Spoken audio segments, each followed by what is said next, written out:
straight after the operation I started losing weight, which was obvious in terms of what was being told to me on the weighing scale. However, being that large size, it doesn't become so noticeable, maybe by others, but not by myself. And I think the weight loss was gradual, although it was quite fast at the very beginning.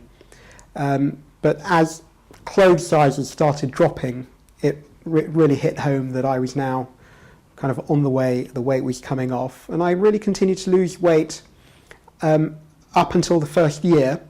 And I was told that actually at about 12 months, the weight that I had lost would probably be the static point. But my journey after the surgery was such that I got involved in a lot of exercise and started doing many, many other activities, which I think facilitated even more weight loss.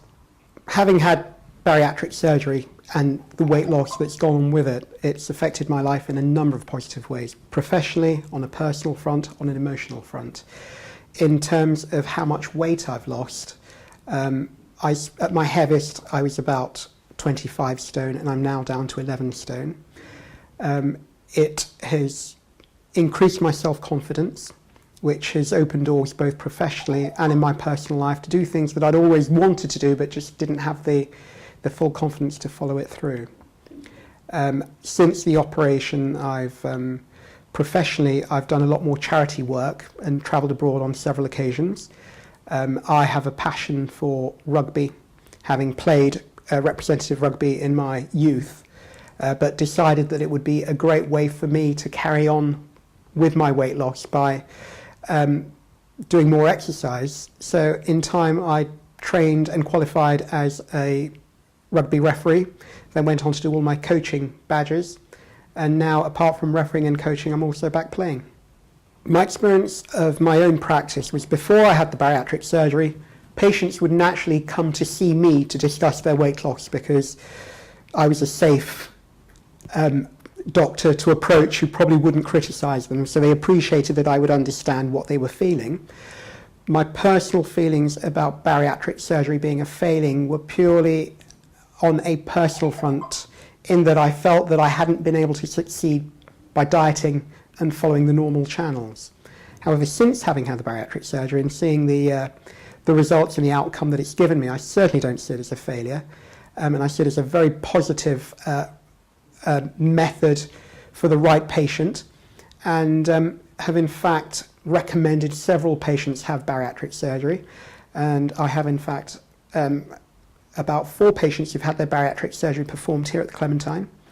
I've had several patients who've been referred elsewhere on the NHS, and I've been very open with all of my patients, so they all know how I've lost the weight, and a number have actually approached me to ask for advice.